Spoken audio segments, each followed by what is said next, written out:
back to part 2 of the Bendigo Ranges trip and Flinders Ranges. Woke up to such a specky day, and let me tell you, it makes the landscape look fantastic. 10 to 10 at the moment, South Australia time, so just going to check out, buy a few things from the store, a bit of merch, and we'll get going onto the Outback Highway. Tonight is State of Origin, so it's Wednesday, game 1, so I want to watch that. Hopefully the Prairie Hotel's got that on, might watch it there, otherwise we'll throw the Starlink up at camp tonight. What's on the laptop, we'll see how we go there. I want to get to Razorback Lookout in the Flinders as well. I wouldn't mind checking out the Oodendata track, I think that's how you pronounce it. I'm not going to venture too far in there just because I do have to be home next week, so we'll see if we can get to sort of Cowwood Springs or something, and that'll do us, I think, for the trip. Keen as. Let's get in and let's get going.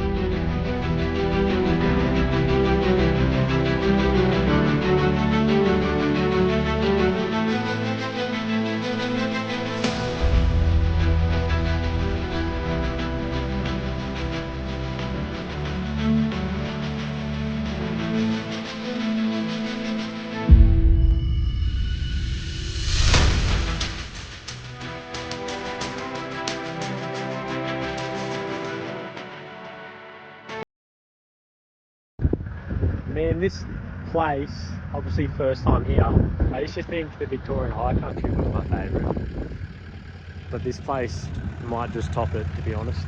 And I've only scratched the surface, I haven't even scratched the surface. You know, I only seen this much of Bendigo Ranges. Shout out to Charlie, thanks mate, thanks for having us. If anybody's watching this is thinking about going to the Bendigo Ranges area, let me tell you, go, just go as soon as you can and experience that place. It is unbelievable, this whole area. I can't stress enough, Charlie was that good to me, so shout out again mate, thanks so much for having us. Hopefully we get some people from East Coast straight around there. Let's get in there, guys.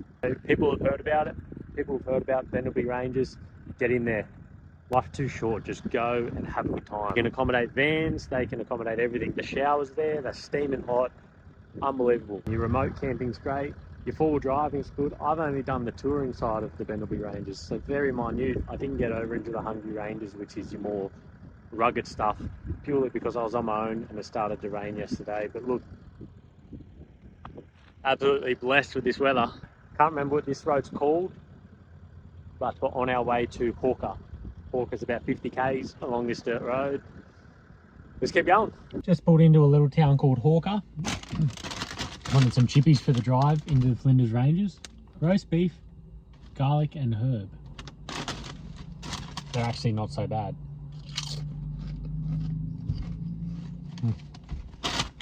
Something different. So plan is we're going to go up, check out the Razorback Trail. Going to head into Rawnsley Park Station. That's where we're staying tonight. Everyone goes away on the long weekend.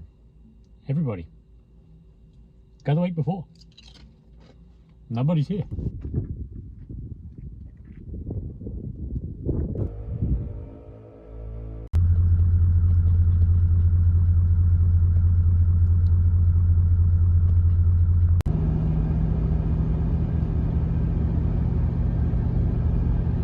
I mean, look at the size of the bloody rock faces.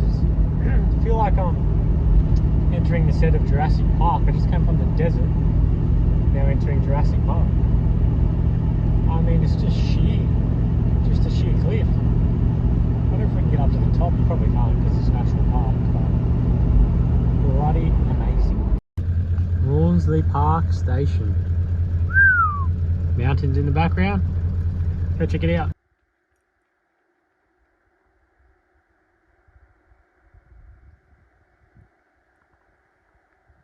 Isn't that going to be a sight to wake up to, eh? Let's get into it. Got a long drive tomorrow. Going down to Adelaide tomorrow. We're going to look at a X-Tour caravan, and then we'll start making our way home.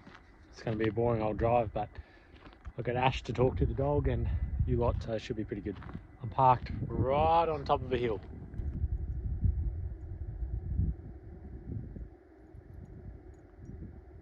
I found out something interesting that I think you'll all like. That mountain there, the big dog, I'm not even lying. It's called Dick Knob. That's Dick Knob. So if you want to know where this campsite is, look for Dick Knob in South Australia. Don't look in your pants.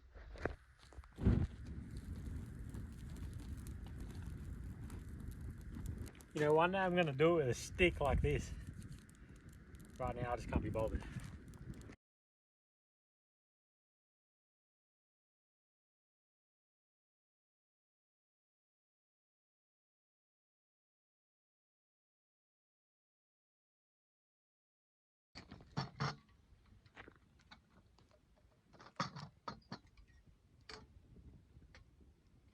Once that sun drops off, it gets a little bit chilly.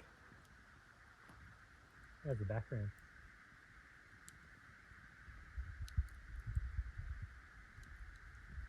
You know, I get a lot of my inspiration for some of my videos off Tim Bates. If you haven't watched him, guys, go and check out Tim Bates. Tim Bates Adventures, his YouTube channel. It's pretty raw and it's pretty amazing, the stuff that he does. A lot of solo stuff in the high country, especially in Victoria there.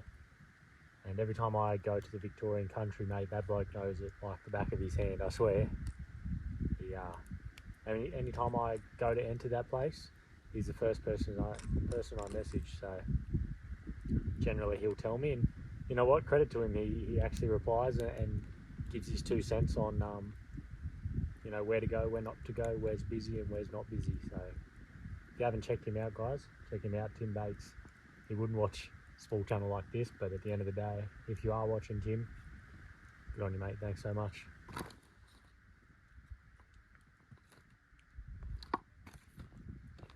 You know, actually, I got an offer on the Land Cruiser, the 76, for a trade-in for a Ram 2500.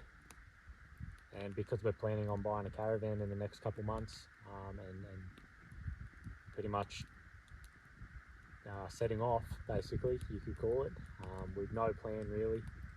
We're not doing the traditional lap, although we will technically be doing that. We're just going to do sort of random bits at a time at the end of this year. So my plan was really for a 2500 it's going to tow a van a lot better than the Cruiser will, but at the same time, will it? I think it will, but I couldn't bring myself to do it.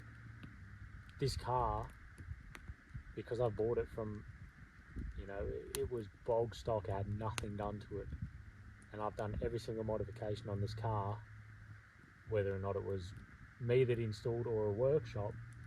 Still, I've had the input of what I wanted to put on the car myself. It has performed flawlessly for its life, and it is still young. It's got 110,000 kilometers. I've owned it for 4.5 years, and let me tell you, like, it just doesn't miss on me. It looks after me.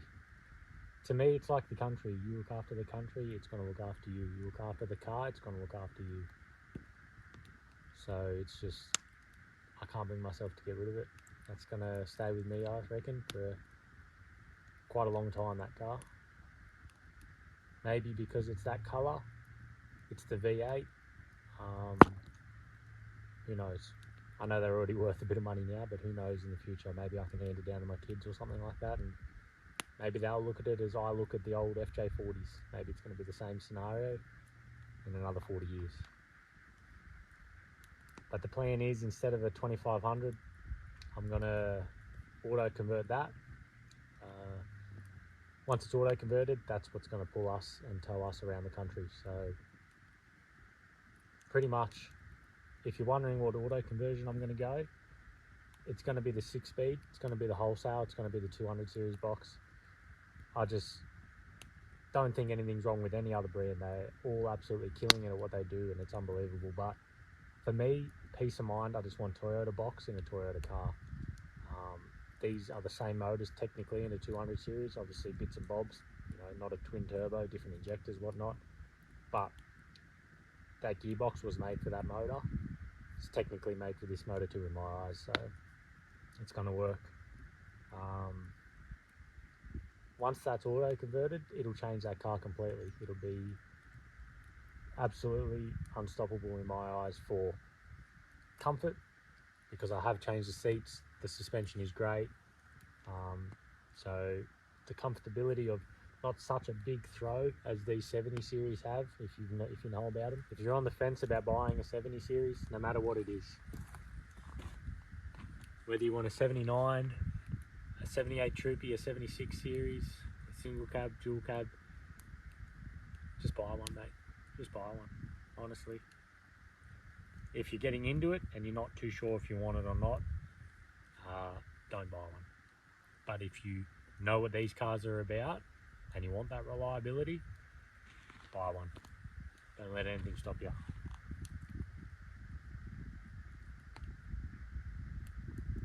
In saying that though, you don't need one of them to get out and enjoy it. Most cars will do. Most four-wheel drives will do. Problem is, you just got to get out there. Just get out and enjoy it. Life moves too quick. It moves like that. Blink and you'll miss it, as Ferris Bueller once said.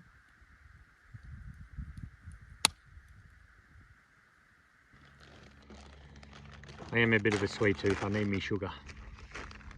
Ziploc bags. Let me tell you, when I'm camping, Ziploc bags is everything to me. I put my leftover food in Ziploc bags. I do so much sugar in Ziploc bags. I put my eggs in Ziploc bags. Good tip. They crack all the time in an upright fridge. Well, not really all the time. This is actually only the third time they've ever cracked in my fridge. I put them in Ziploc bags. Did it make a mess in the fridge? No. It's just tea bags everywhere. They do scenic flights here as well, if you can hear that in the background. Pretty awesome. Would love to do that, but I'm shit scared of heights. You ain't catching me up there. When I go overseas, I knock myself the fuck out.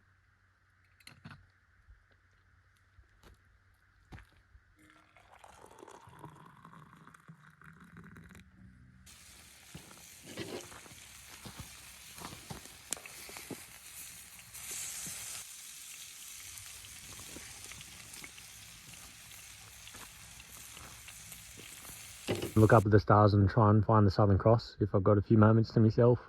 I love doing it. There it is there. There's the pointers. So I got taught a long time ago, really you can find out pretty easily now with the internet, but the way to find due south with the Southern Cross is the long axis here between the two stars. Draw a line through that keeps going. Imagine a line in the center of these pointers, square off the pointers on a right angle, drawing a line.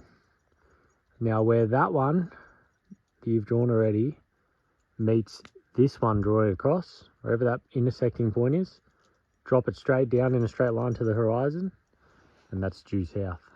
Pretty interesting. Good morning. Look at the sunrise behind me.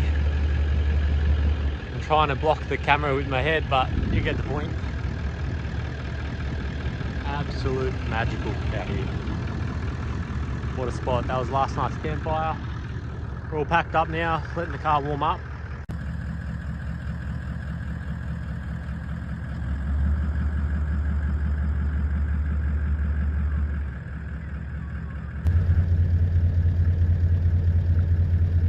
Real shame. It's the same in New South Wales with these national parks. It seems like the nicest places that Australia has to offer are turned into national parks. And that's fine because they're very well maintained if they're a national park. Well, sometimes, not all the time. As we've seen with the Kent bushfires, the Magic National Park, really well looked after. Anyway, that's beside the point. But they're just locked up. Every track that I look down, there's gates right at the front. Every road that I look at, it's closed. I get bad weather. I understand you don't want to damage the track. I get all of that. That is definitely a fair argument in my point, but if you've got a capable car, if you do the right thing, why do you have to close the road? Leave it open for everybody, right? Unless it's that bad that you need to close it, fair enough.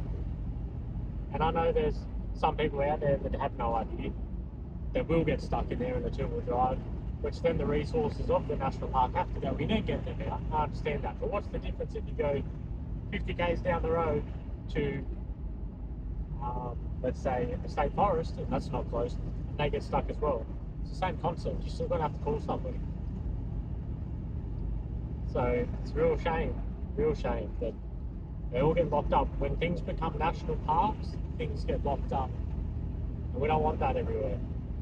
Unfortunately, we want access to these places, and we need to look after these places. But it's a damn shame, let me tell you. Damn shame. Thanks so much, guys, for tuning into this episode. Unfortunately, that is where this episode ends. Most of this national park was locked up due to very poor weather the week before I got there. I hope you enjoyed it. Remember to like and subscribe. See you next time.